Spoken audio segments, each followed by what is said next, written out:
अस्सलाम वालेकुम। पाकिस्तान में इस शाम के 7, भारत में 7:30 और यहाँ हमारे स्टूडियोज़ की घड़ियों में सुबह के 10 बज रहे हैं। वॉइस ऑफ अमेरिका वाशिंगटन की उर्दू सर्विस से हमारी बाकायदा नशियात का आगाज़ होता है। पहले घंटे के लिए मैं हूँ आपका मेज़बान खालिद हमीद। जैसा कि आप देख रहे हैं, फेसबुक लाइव पर हम आपके सामने हैं और वेबसाइट और रेडियो पर हमारा ये 1 घंटे का न्यूज़ शो जारी रहेगा। तो आगाज़ करते हैं पहले आज की अहम खबरों की सुर्खियों से। अफगान तालिबान ने पाकिस्तान में मौजूद अमरीका के नुमाइंदे खुसूसी बराए अफगान मुफाहमत ज़ल्म खलीलज़ाद से मुलाकात की है। रॉयटर्स के मुताबिक अफगान तालिबान और ज़ल्म खलीलज़ाद की मुलाकात 1 घंटे से ज़ायद वक्त तक जारी रही, जिसमें बाज़ाब्ता मुज़ाकरात पर बात नहीं हुई। अलबत्ता फ़रीक़ैन ने एतमाद की बहाली पर जोर दिया है। भारत ने अक़वाम मुत्तहिदा में कश्मीर का मसला उठाने पर मलेशिया और तुर्की पर सख्त नुक्ताचीनी की है और कहा है कि ये उसका अंदरूनी मामला है। अफगान सिक्योरिटी फोर्सेज ने हेलमंद सूबे के नाहे सराज जिले की तालिबान जेल से 13 कैदी रिहा करवा लिए हैं। भारत की फ़ज़ाइया के सरबराह राकेश कुमार ने एतराफ़ किया है कि 27 फरवरी सन 2019 को बडगाम में तबाह होने वाला MI-17 हेलीकॉप्टर इंडियन एयरफोर्स के मिसाइल से ही तबाह हुआ था। नकल मकानी से मुतालिक आलमी तंजीम का कहना है कि इस साल 1000 से ज़्यादा अफराद अफ्रीका से बहरे रोम के रास्ते पनाह की तलाश में यूरोप आते हुए लुक़्मा अजल बन जाएंगे। सदर डोनाल्ड ट्रंप ने गैर मुल्की हुकूमतों पर जोर दिया है कि वो उनके सियासी हरीफों के खिलाफ तहक़ीक़ात में मदद दें। और इराक में हुकूमत मुखालिफ मुजाहिरों का सिलसिला जारी है।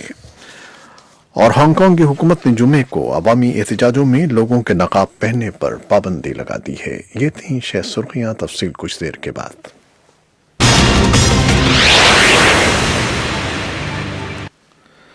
अफगान तालिबान ने पाकिस्तान में मौजूद अमरीका के नुमाइंदे खुसूसी बराए अफगान मुफाहमत ज़ल्म खलीलज़ाद से मुलाकात की है। अफगान तालिबान का 12 रुकनी वफ्द मुल्ला अब्दुल गनी ब्रादर की सरबराही में इस्लामाबाद में मौजूद है, जिसने जुमेरात को पाकिस्तान के वज़ीर आज़म इमरान खान और वज़ीर ख़ारजा शाह महमूद कुरैशी से अलग अलग मुलाकातें भी की थीं। वफूद की सतह पर दफ्तर ख़ारजा में होने वाली मुलाकात में पाकिस्तान फ़ौज के खुफिया इदारे ISI के सरबराह लेफ्टिनेंट जनरल फैज़ हमीद भी मौजूद थे। खबरसां इदारे रॉयटर्स के मुताबिक अफगान तालिबान के वफ्द ने जुमेरात को ही अमरीकी नुमाइंदे खुसूसी बराए अफगान मुफाहमत से भी मुलाकात की है। अलबत्ता फ़रीक़ैन ने एतमाद की बहाली पर जोर दिया है और ये मुलाकात 1 घंटे से ज़ायद वक्त जारी रही, जिसमें बाज़ाब्ता मुज़ाकरात पर बात नहीं हुई। पाकिस्तान के सीनियर हुक्काम का नाम जाहिर न करने की शर्त पर रॉयटर्स को बताया है कि तालिबान और ज़ल्म खलीलज़ाद की मुलाकात का एहतमाम कराने के लिए पाकिस्तान ने अहम किरदार अदा किया है। भारत ने अक़वाम मुत्तहिदा में कश्मीर का मसला उठाने पर मलेशिया और तुर्की पर सख्त नुक्ताचीनी की है और कहा है कि ये उसका अंदरूनी मामला है।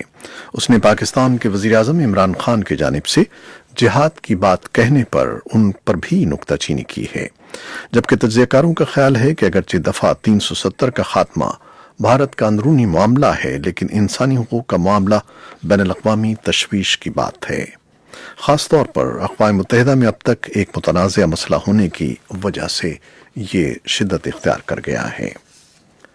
अफगान सिक्योरिटी फोर्सेज ने हेलमंद सूबे के नाहे सराज जिले की तालिबान जेल से 13 कैदी रिहा करवा लिए हैं। वज़ारत दिफा के तर्जुमान फवाद आवान ने वॉइस ऑफ अमेरिका को बताया कि अफगान खुसूसी फोर्सेज ने गुज़श्ता रात ये ऑपरेशन किया था। इसी असना में गजनी सूबे के ओहदेदारों ने दावा किया है कि तालिबान ने इस सूबे के ख्वाजा उमरी जिले से 35 मकामी शहरियों को अगवा कर लिया है। मकामी शहरियों और गजनी सूबे की काउंसिल के एक रुकन हसन रजा यूसुफी ने वॉइस ऑफ अमेरिका को बताया कि तालिबान ने गुज़श्ता रात उनके गांव पर हमला किया और 35 नौजवानों को अपने साथ ले गए। जिलाई सरबराह अहमद ज़िया याकूबी ने बताया है कि यह वाक़या हुआ है और कबायली बुजुर्ग तालिबान से इन कैदियों को छुड़ाने में काम कर रहे हैं। भारत के फजाइया के सरबराह राकेश कुमार ने इतराफ किया है कि 27 फरवरी सन 2019 को बडगाम में तबाह होने वाला MI-17 हेलीकॉप्टर इंडियन एयरफोर्स के मिसाइल से ही तबाह हुआ था। भारतीय न्यूज चैनल इंडिया टुडे के मुताबिक जुमे को प्रेस कॉन्फ्रेंस के दौरान फजाइया के सरबराह ने कहा कि 27 फरवरी के वाक़े से मुताल्लिक़ तहक़ीक़ात मुकम्मल हो चुकी हैं, जिसके मुताबिक ये हमारी गलती थी कि हमारे ही मिसाइल ने अपने ही हेलीकॉप्टर को निशाना बनाया। नकल मकानी से मुताल्लिक़ आलमी तंजीम OIM का कहना है कि इस साल 1000 से ज्यादा अफराद अफ्रीका से बहर रोम के रास्ते पनाह की तलाश में यूरोप आते हुए लुक़्मे अजल बन जाएंगे।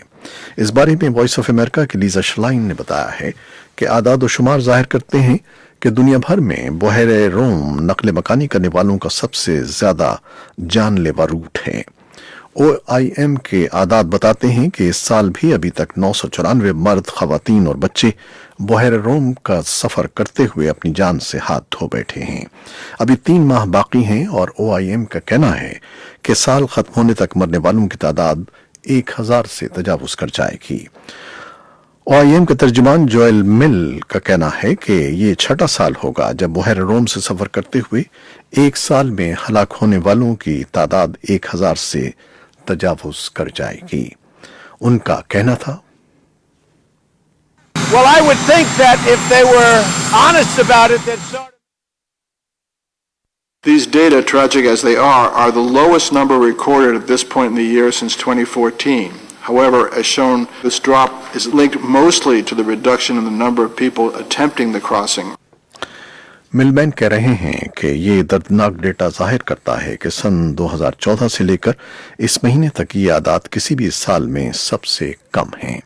ताहम ये कमी इस वजह से है कि अब कम लोग बहर रोम के जरिए यूरोप पहुंचने की कोशिश कर रहे हैं। अमेरिका के सदर डोनाल्ड ट्रंप ने गैर मुल्की हुकूमतों पर जोर दिया है कि वो उनके सियासी हरीफों के खिलाफ तहकीकात में मदद दें, और यूं उन्होंने खुलेआम एक ऐसे इक़दाम को दोहराया है जो पहले ही उनके खिलाफ मुआवजे की कार्रवाई का सबब बना हुआ है। सदर ट्रंप ने यह बात जुमेरात की सुबह व्हाइट हाउस के साउथ लॉन में अखबारी नुमाइंदों के सवालात का जवाब देते हुए कही। सदर ट्रंप से पूछा गया कि 25 जुलाई की टेलीफोन कॉल के दौरान उन्होंने यूक्रेन के सदर व्लादिमीर ज़ेलेंस्की से असल में किस ख्वाहिश का इजहार किया था जो शिकायत का मौजू करार पाया। सदर ने कहा कि मैं इस बात की सिफारिश करूंगा कि वो बाइडन खानदान के मामले पर तफ्तीश का आगाज करें। और अमरीकी अखबार न्यूयॉर्क टाइम्स ने खबर दी है कि सदर डोनाल्ड ट्रंप के यूक्रेन के 2 चोटी के मंदूबीन ने अगस्त में एक मुसव्वदा तैयार किया था जिसमें पाबंद किया गया था कि ये मुल्क तहकीकात का आगाज करे जो अमरीकी सदारत के लिए डेमोक्रेटिक उम्मीदवार जो बाइडन के मुताल्लिक हो। और अमेरिका के ऐवान नुमाइंदगान में सदर के खिलाफ मुआवजे की कार्रवाई जुमेरात के रोज जारी रही और यूक्रेन के लिए अमेरिका के खुसूसी नुमाइंदे कर्ट वॉकर से ऐवान की 3 कमेटियों के नुमाइंदों ने बंद दरवाजे में इंटरव्यू किया। वॉकर ने हाल ही में अपने मनसब से इस्तीफा दिया है। कैपिटल हिल पर जुमेरात के दिन वॉकर की आमद पर तवक्को यही थी कि उनसे ट्रंप और यूक्रेन के सदर के दरमियान जुलाई में होने वाली टेलीफोन कॉल के बारे में सवालात किए जाएंगे। मुआवजे की कार्रवाई और छानबीन का अमल एक विसल ब्लोअर की शिकायत पर हुआ है जो गुज़श्ता हफ्ते मंजर आम पर आई, जिसमें कहा गया था कि सदर ट्रंप ने यूक्रेन के सदर पर दबाव डाला कि वो उनके जाती वकील रूडी जुलियानी और अटॉर्नी जनरल विलियम बार से उनके खुसूसी नुमाइंदों की हैसियत से मुलाकात करें। वॉकर ने इस शिकायत के मंजर आम पर आने के बाद इस्तीफा दे दिया था। इसी दौरान सदर ट्रंप से एक सवाल किया गया जब वो व्हाइट हाउस से रवाना हो रहे थे कि यूक्रेन लीडर के साथ अपनी फोन कॉल में वो क्या कहने की कोशिश कर रहे थे, जिसके जवाब में सदर ने कहा, Well, I would think that if they were honest about it, they'd start a major investigation into the Biden. वो कह रहे हैं कि देखिए, मेरे ख्याल में अगर वो दयानतदारी से काम लें तो उन्हें बाइडेंस के बारे में वसी पैमाने पर छानबीन का आगाज करना चाहिए और यही सादा सा जवाब है।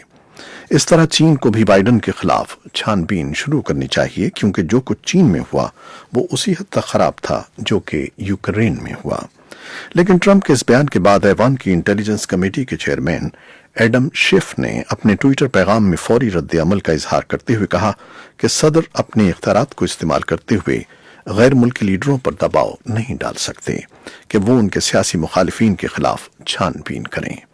ان کے اس نوعیت کے بیانات سے ہمارے کام کی اہمیت اور بھی بڑھ جاتی ہے۔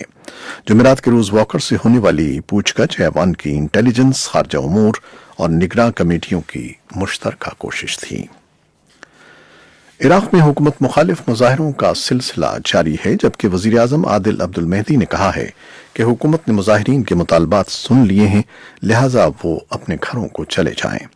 دارالحکومت بغداد سمیت ملک کے مختلف شہروں میں کرفیو کے نفاذ کو کڑوی گولی قرار دیتے ہوئے عراقی وزیر اعظم نے کہا کہ امن و امان کے پیش نظر شہریوں کو یہ گولی نگلنا پڑے گی۔